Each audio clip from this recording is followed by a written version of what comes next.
Bore के atomic model का drawback यही है जो बोर ने दिया है।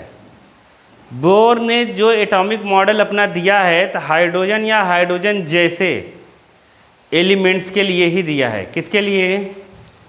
हाइड्रोजन या हाइड्रोजन जैसा कोई छो, क्योंकि हाइड्रोजन में होता है एक इलेक्ट्रॉन, जिसमें एक इलेक्ट्रॉन होगा उसी में इनका मॉडल काम करेगा। समझ गए कि नहीं? इनका मॉडल सबके लिए नहीं है ऐसा कहा गया। नहीं आया? तो इसीलिए बोर मॉडल फॉर किसके लिए है? ये हाइड्रोजन के लिए या फिर हाइड्रोजन जैसे के लिए। जैसे देखो, इसने जितने फार्मूले इसके लगेंगे सब में हाइड्रोजन के ही लगेंगे, हाइड्रोजन जैसे के लिए। जैसे हाइड्रोजन में कितना इलेक्ट्रॉन होता है सबको पता है, एक इलेक्ट्रॉन होता है और एक क्या होता है? प्रोटॉन होता है हाइड्रोजन में। समझ गए? हीलियम में कितना होता है? हीलियम में 2 प्रोटॉन होते हैं, 2 न्यूट्रॉन होते हैं और 2 इलेक्ट्रॉन होते हैं। 2 क्या होते हैं? इलेक्ट्रॉन। अब क्या है इधर देखो, अब अगर एक इलेक्ट्रॉन निकल गया, एक इलेक्ट्रॉन निकल गया तो ये बनता है हीलियम प्लस। क्या बनता है? एक इलेक्ट्रॉन निकलने के बाद हीलियम से। तो इसका जो फार्मूला जो सब बताएगा ये, वो हीलियम प्लस में भी लगेगा, क्योंकि अब इसमें भी कितने इलेक्ट्रॉन हैं? एक। आया समझ में कि नहीं आया? तो जिसमें एक इलेक्ट्रॉन रहेगा उसी के लिए बाबा ने सारे फार्मूले दिए। समझ आया? इसलिए यहाँ लिखा है Bohr's model of hydrogen atom. आया समझ में कि नहीं आया? आ गया। बोर ने इसके लिए हाइड्रोजन के लिए जो भी दिया है वो दिया है। तो ये चीज़ें हैं। आया समझ में कि नहीं आया? आ गया। तो चलो देखो, पहला नंबर लिखा होगा बुक में, पहला फर्स्ट नंबर लिखा है। समझ गए? तो फर्स्ट में देखो लिखा है electron in the hydrogen atom can be move around the nucleus. किसके? न्यूक्लियस के चारों तरफ। समझ गए? पहला जो मॉडल दिया है ध्यान से समझो उसने क्या दिया है। जो बोर फेल हो गए होंगे, कौन फेल हो गए थे? रदरफोर्ड, जे थॉमसन या दूसरे लोगों ने। तो बहुत सारी डिस्कवरी हुई, सबकी स्टडी करके इसने अपनी बत्ती दी। नहीं आया समझ में? उसी को अपने को बताना है। देखो क्या है, द इलेक्ट्रॉन। समझ गए ना कि नहीं समझे? समझे कि नहीं? द इलेक्ट्रॉन पहला क्या दिया है? The electron in hydrogen atom can move around the nucleus in a circular path of fixed radius and energy. उसने कहा हाइड्रोजन का जो इलेक्ट्रॉन है वो कहाँ जाता है? ये एक सर्कुलर पाथ में न्यूक्लियस के चारों। ये क्या है अपना पता ही है क्या है? क्या है ये? बीच में जो छोटा सा दिख रहा है धन, वो क्या है? न्यूक्लियस। क्या है? न्यूक्लियस। हाँ अभी बोली, देखो ये न्यूक्लियस है। उसने कहा न्यूक्लियस के चारों तरफ एक सर्कुलर पाथ है। क्या है? सर्कुलर पाथ है और इसकी रेडियस फिक्स है। क्या है?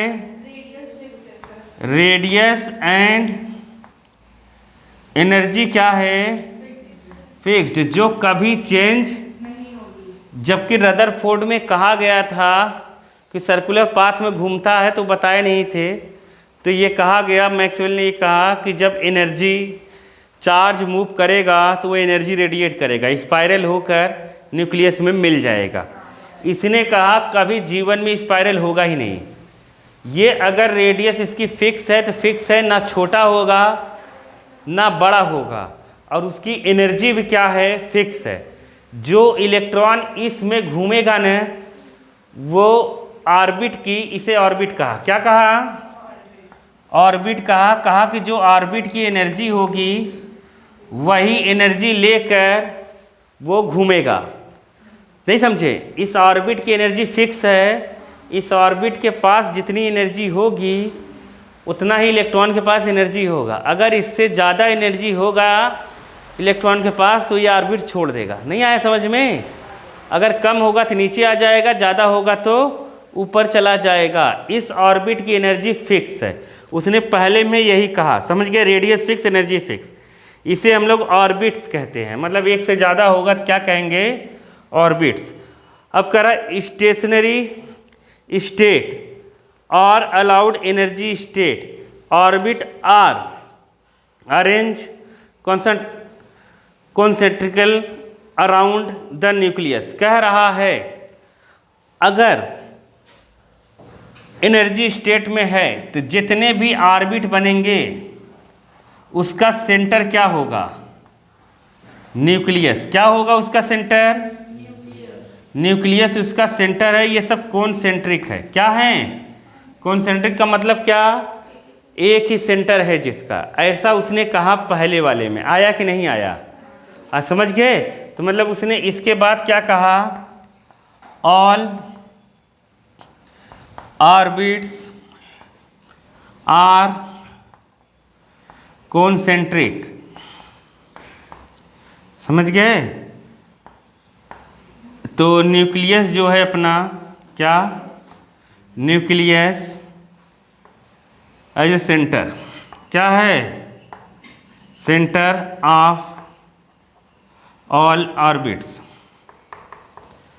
उसने कहा न्यूक्लियस मतलब सारे ऑर्बिट्स क्या हैं? क्या है? कॉन्सेंट्रिक। और जिसका सेंटर क्या है? न्यूक्लियस। नहीं समझ पाए क्या? ऐसा उसने पहले में कहा अपने मॉडल में। तुम लोग पेपर में आएगा अगर कि बोर का हाइड्रोजन एटॉमिक मॉडल दो, समझ गए कि नहीं? बताओ क्या क्या कहा। तो पहला ऐसा लिखना है तुम्हें, जो बुक में लिखा है। मैं तो शॉर्टकट लिख रहा हूँ। आया समझ में कि नहीं आया? नहीं आया? हाँ लिख सकते हो, बस अपने मन से बना के लिखो और क्या उसको। आया कि रेडियस और एनर्जी फिक्स? आया कि नहीं आया? आ गया? दूसरा, बुक से जरूर पढ़ो। ज़्यादा या कम हो रही है, अगर इलेक्ट्रॉन की एनर्जी ज़्यादा कम हो रही है सेल से, तो इलेक्ट्रॉन अगर कम होगी तो अंदर आ जाएगा, ज़्यादा होगी तो बाहर चला जाएगा। ऐसा उसने कहा। आया समझ में कि नहीं आया? अब देखो नीचे वाले में कहेगा। दूसरा पॉइंट देखो, the energy of an electron in orbit does not change with time. समझ गए? How ever the electron will be move from a lower stationary state to higher stationary state when required amount of energy absorbed। समझ गए? और कह रहा है कि अगर, समझ गए कि नहीं, इलेक्ट्रॉन हायर से लोअर में आ रहा है तो एनर्जी एमिटेड होगा। समझ गए कि नहीं? आया कि नहीं आया? लेकिन the energy does not change place in continuous manner. लेकिन ऑर्बिट की एनर्जी क्या होगी? चेंज नहीं होगी। आया समझ में कि नहीं आया? तो दूसरे में क्या कहा? आ गया समझ में? नहीं आया? अरे बाबा क्या कर रहे हो तुम? पढ़ नहीं रहे हो? सोच रहे हो अभी लिखेंगे ये, है कि नहीं? दूसरा पॉइंट इसका क्या है देखो, the energy of an electron in an orbit does not change with time.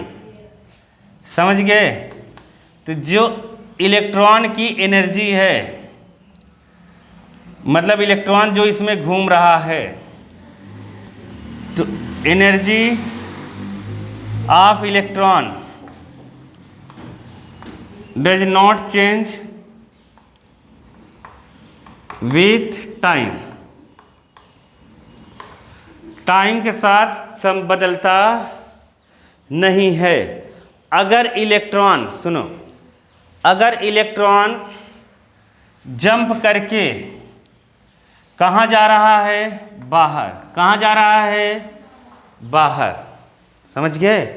अगर इलेक्ट्रॉन जंप करके बाहर जा रहा है तो उसको एनर्जी चाहिए बाहर से। इसकी सेल की एनर्जी फिक्स है, जितनी सेल की एनर्जी है उतना ही इलेक्ट्रॉन की एनर्जी है। अगर उसको एनर्जी सप्लाई करी जाती है तो सेल की एनर्जी नहीं बढ़ेगी। किसकी एनर्जी बढ़ेगी? इलेक्ट्रॉन की। जो एक्स्ट्रा एनर्जी आएगी कहीं से ना, कौन लेगा?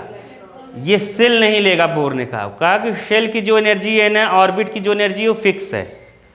अगर एक्स्ट्रा एनर्जी कहीं से मिल रहा है तो इलेक्ट्रॉन जंप करके बाहर वाले सेल में आ जाएगा। आया समझ में कि नहीं? अगर उसको सफिशिएंट एनर्जी मिल गई तो, मतलब यहाँ तक आने के बीच में नहीं घूमेगा कहीं, या तो इसमें घूमेगा या तो इसमें।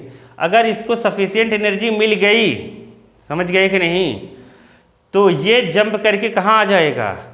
इसमें। यहाँ तक अगर पहुँचने के लिए एनर्जी मिल गई तो सबकी एनर्जी फिक्स है, तो इसके पास इतनी इलेक्ट्रॉन के पास एनर्जी आनी चाहिए कि इस पर आ जाए। समझ गए? तो एनर्जी, अगर इलेक्ट्रॉन बाहर की तरफ जंप कर रहा है तो एनर्जी क्या होगी? एब्जॉर्ब होगी। क्या होगी? हाँ, तो एनर्जी जो है यहाँ पर किसके फॉर्म में एब्जॉर्ब होगी? फोटोन के फॉर्म में। किसके फॉर्म में? फोटोन के फॉर्म में एनर्जी क्या होगी?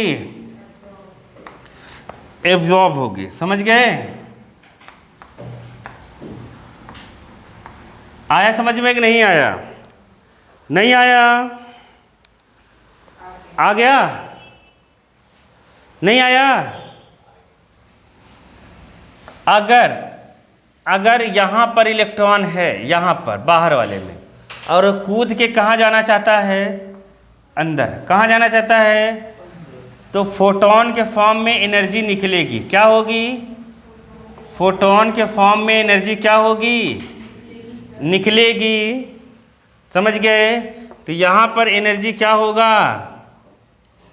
एनर्जी एमिटेड हो। आया समझ में कि नहीं आया? आया? In the form of photon. Photon के फॉर्म में भी एनर्जी, फोटोन के फॉर्म में ही एनर्जी रिलीज या एब्जॉर्ब्ड होती है, क्योंकि ऐसा कह के कौन चला गया? प्लैंक।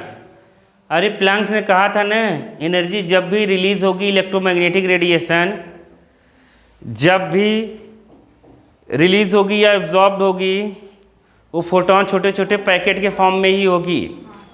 अरे समझ में आया कि नहीं आया? आ गया ने?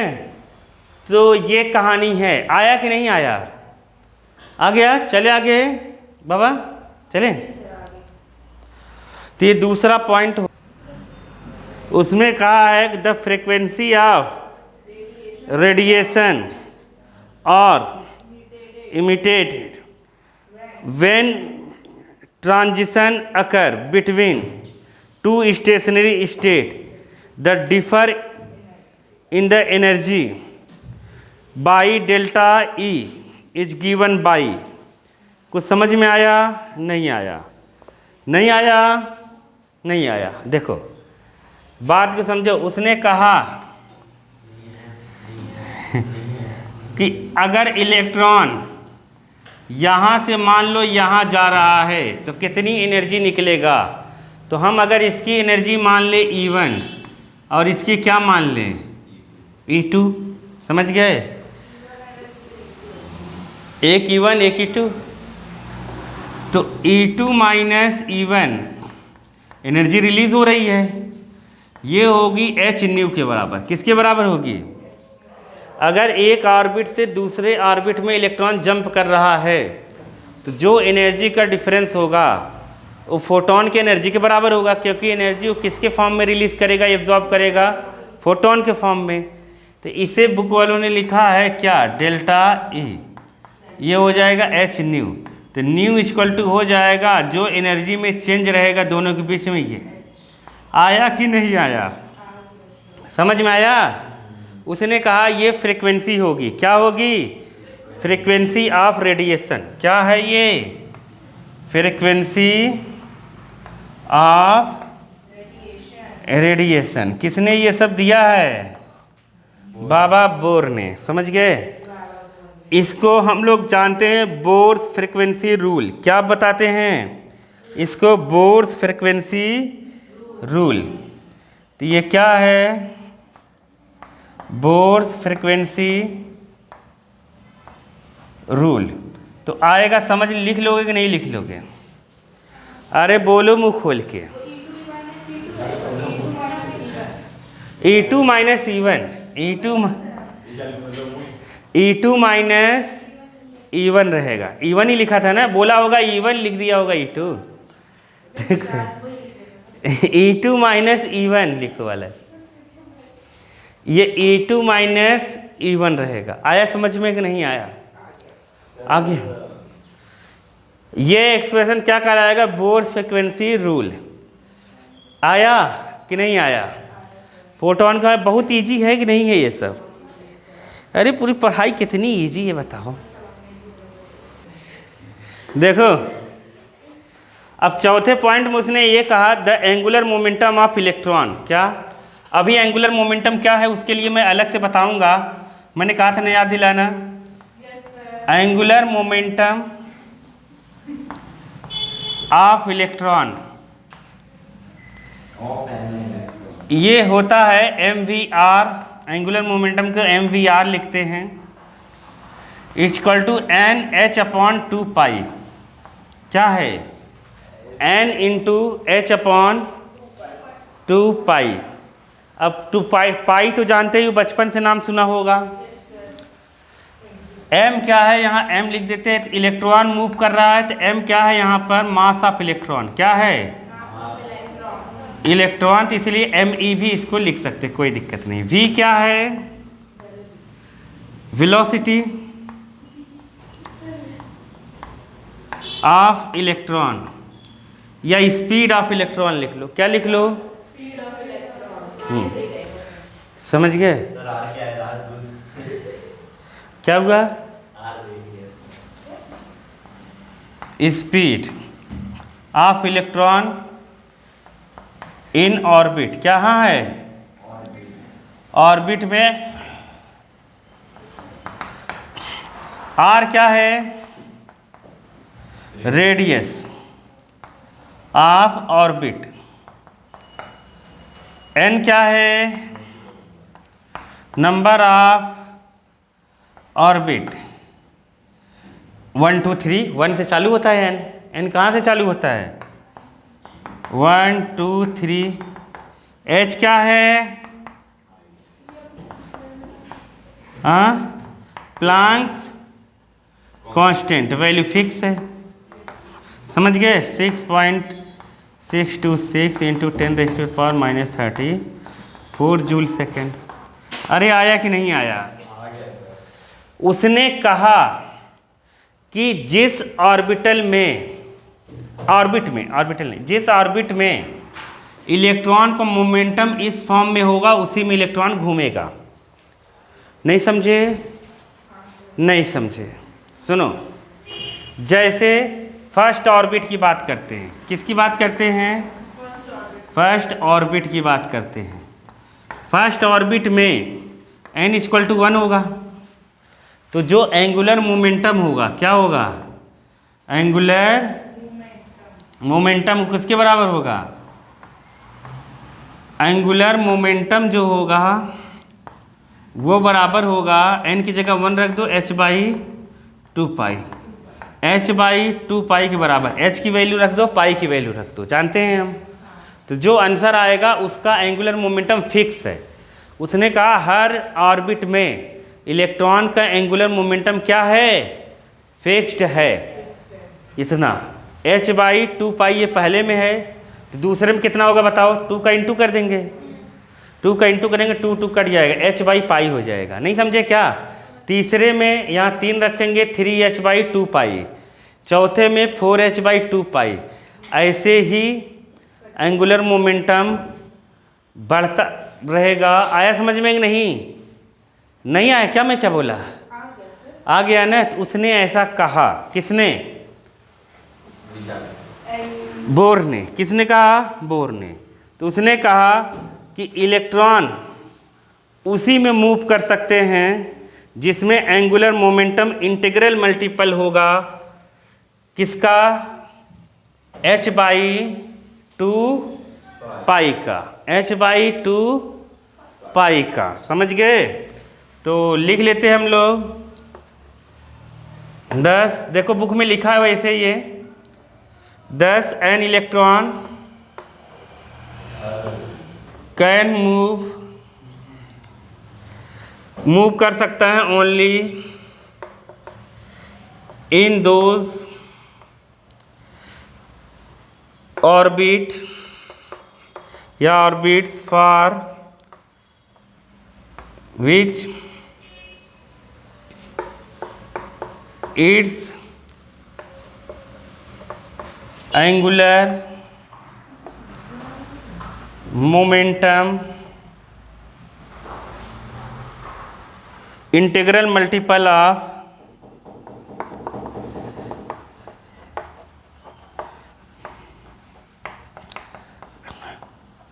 किसका h/2 पाई।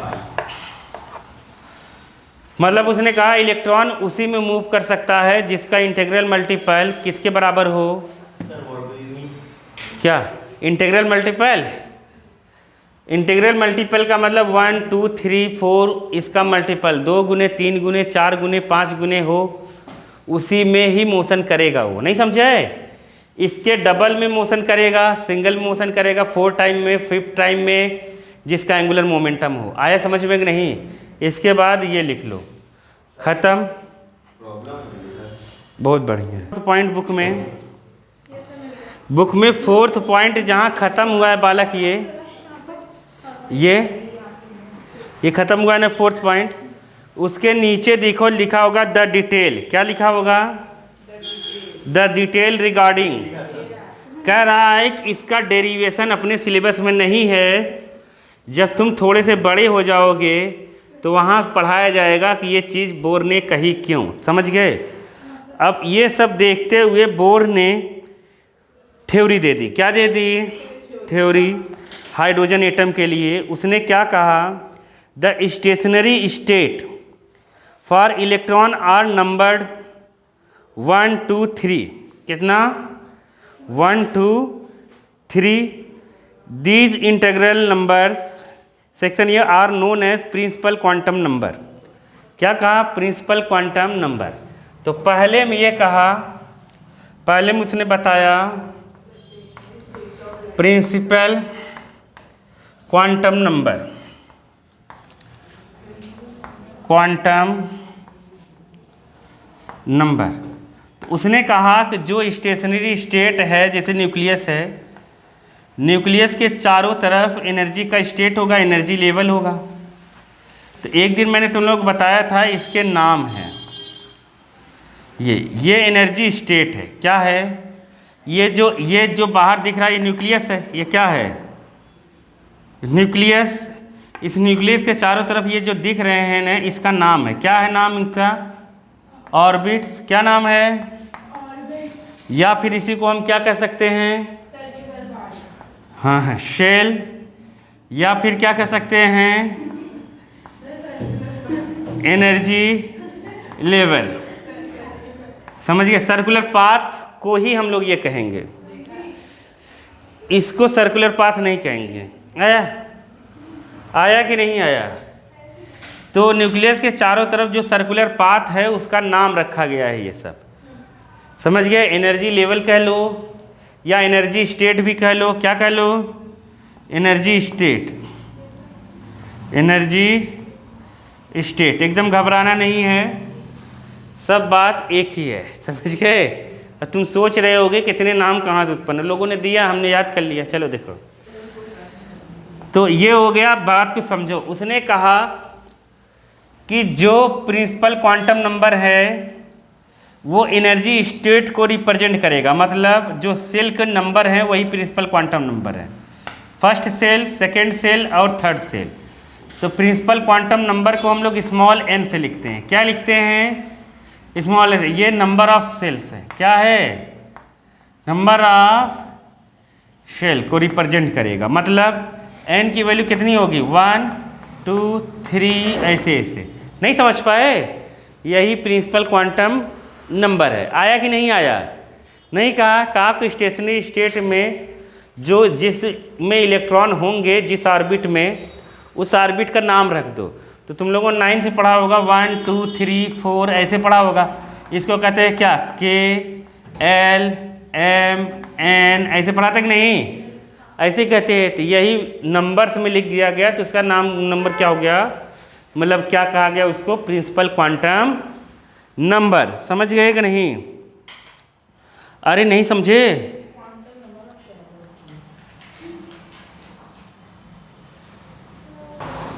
क्या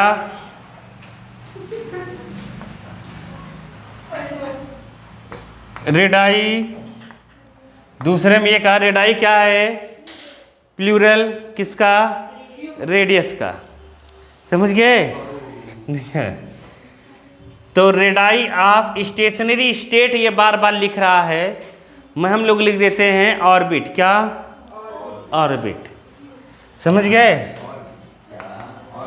ऑर्बिट फिक्स है आर, क्या है, R n equal to n square a nought. लेकिन ये बालिके, ये जो हम लोग सब पढ़ रहे हैं ये ओनली हाइड्रोजन के लिए। किसके लिए है? क्योंकि वहां लिखा है नहीं समझे? समझे नहीं समझे? क्योंकि यहाँ बोर ने थ्योरी दी है केवल हाइड्रोजन के लिए, बाबा नहीं आया।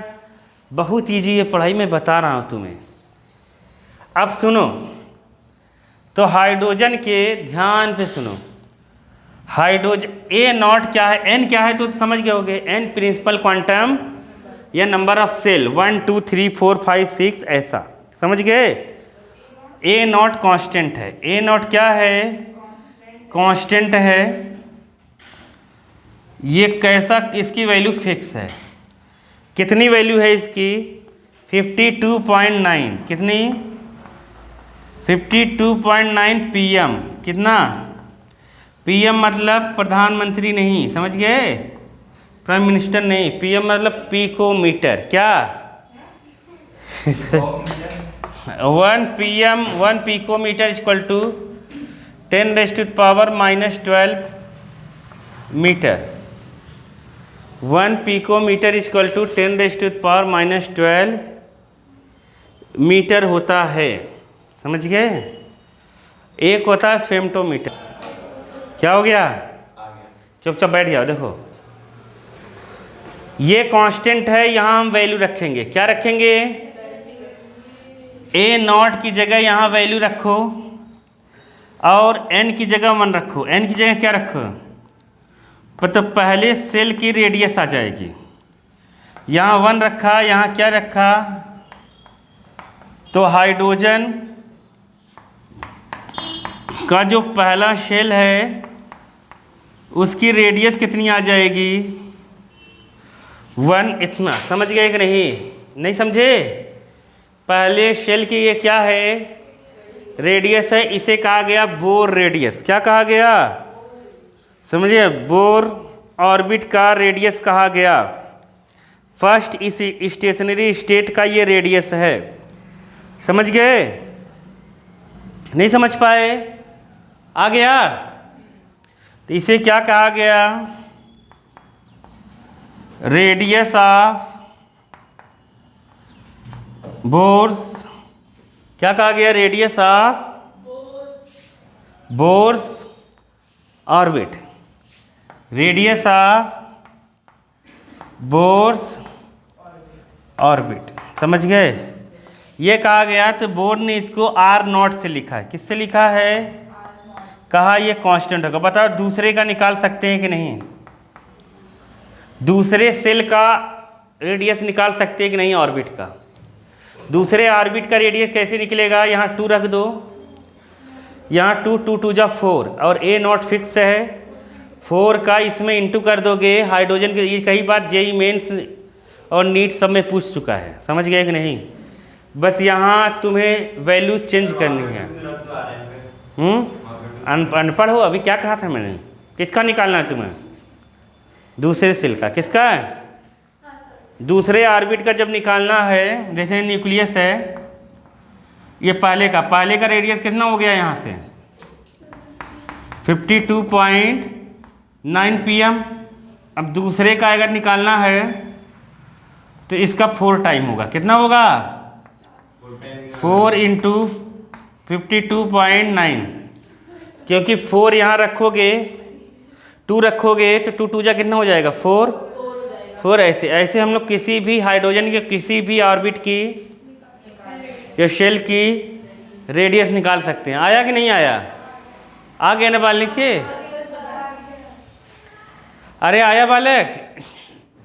चलो आगे चलते हैं।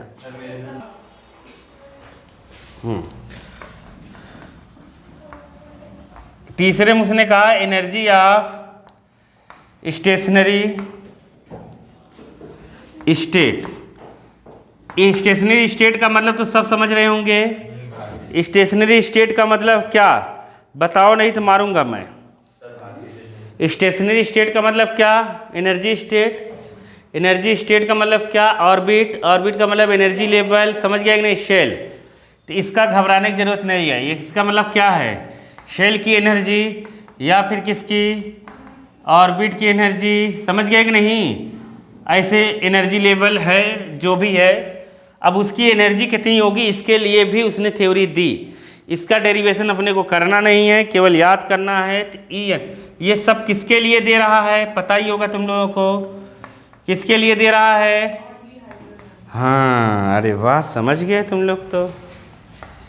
n square, n equal to 1 2 3, ये सब हाइड्रोजन के लिए है। किसके लिए है? उसने कहा कि यहाँ रखते जाओ, तुम्हें एनर्जी मिलती चली जाएगी। R की वैल्यू RH क्या है? रीडबर्ग कांस्टेंट। क्या है? रीडबर्ग कांस्टेंट। और इसकी वैल्यू फिक्स है। इसकी वैल्यू है